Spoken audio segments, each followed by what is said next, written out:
Hello and welcome to the 3 generation ride out from Leeds to Scarborough on the 29th of September 2024.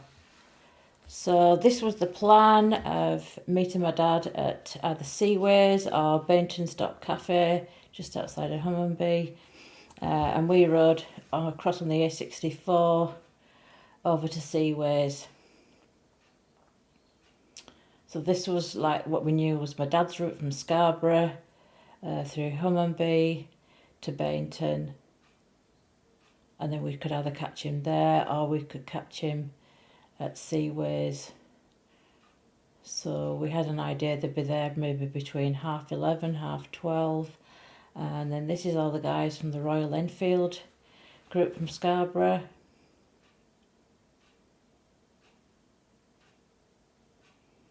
And then this was us going off the A64 just before the big roundabout to York and the Highwayman Cafe, and then across. But by the time we got to Seaways, I'd got a voicemail from my dad saying that his gear shift had come off, which was a bit annoying, that he'd broken down because he'd not long had it serviced. So he was going to stay where he was and try and fix it. I think initially somebody was with him, but then messages came through to say that he was now on his own trying to fix it.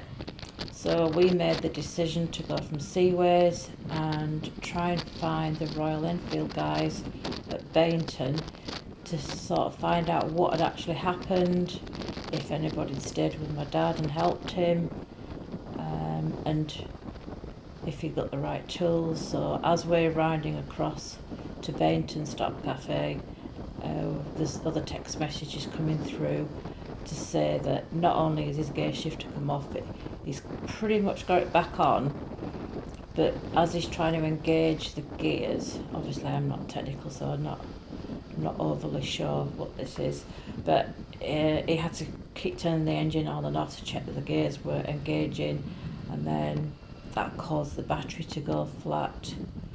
So by the time he kind of works it out and we've got to Bainton, yeah, he's got the gears working again, but he's now got a flat battery. So obviously we don't find all of this out until we've got to Bainton. So we're just hoping that somebody stayed with him. But then when we get there, we find out that's actually not the case. He's been on his own from 11:30 until 12:30, and we're not at Bainton very long before we realise that he needs a bit of support. So fortunately he's got his mobile phone fully charged, he's got some water, a few snacks, and then where he's stuck on the top of this hill, it's sort of through Flixton, and then you go up a hill as if you're going to go to Reeton Sands, and there's a garden centre.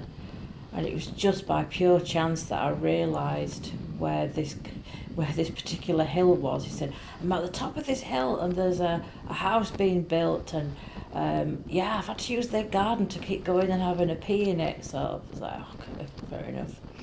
But so we carry on riding through to Bainton. Beautiful road, so this is definitely somewhere that we'll come again and visit as maybe a full day out, calling at Seaways, Bainton, and then going to Scarborough, meet up with my dad. So we'll plan to do that next summer. But yeah, so it was a bit disappointing that the guys hadn't stayed with him, or somebody hadn't stayed with my dad whilst he was stuck on this hill, because if they'd been there with him, if somebody's not mechanical or not technical, how would you even know that you can bump start a Royal Enfield Hunter? So it was just lucky that when we got this message off my dad, Stevie just said, it's fine, we can bump start it, as long as he's not run the battery totally flat, we've got a chance of getting him back up and running. And that was pretty much the case. So yeah, he got his gears sorted, got the gear shifter back on, had the tools, and we're literally within 30 seconds of Stevie pushing it, which was a bit tricky because it was at the top of this hill and the traffic was really heavy. And I didn't actually film going from Bainton to where we found him. I think my mind was on other things, worried about, was he okay, is he getting cold?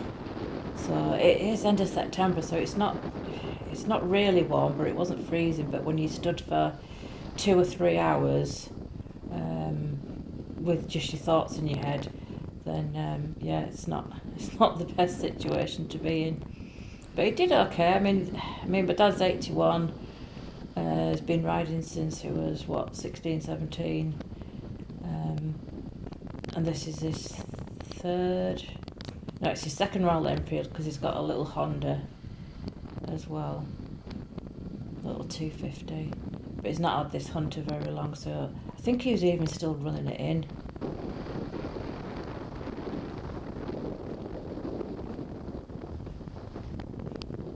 But yeah, nice beautiful roads. Be great in like May, June time when it's a nice long day.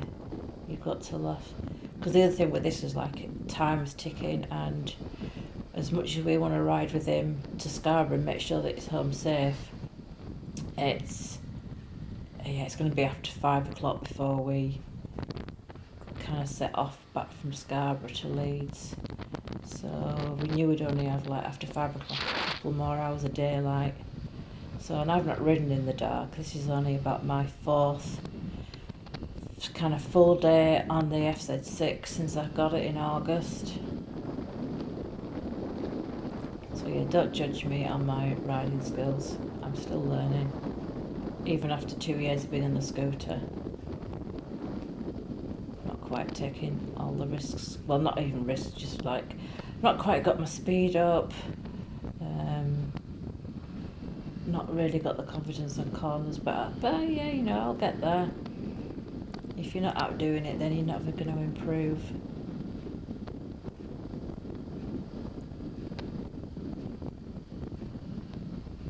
Yeah, so once we find my dad, after leaving Bainton, it wasn't too far off where we thought he was. Maybe we got it down to about 3 mile radius, somewhere around Flixton.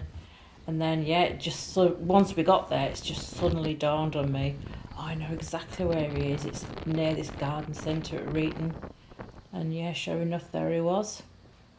So this is us just pulling into Bainton. It was quite busy. There was absolutely no chance of getting a tea or a sandwich or anything there.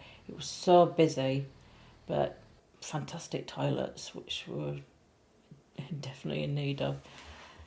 And yeah, I've checked out all the texts and the voicemails, and then after a few phone calls, we met up with the Royal Enfield group that came in from Scarborough, but they were absolutely no help. So then we found my dad at the top of this hill, and then we just made that decision to ride back with him.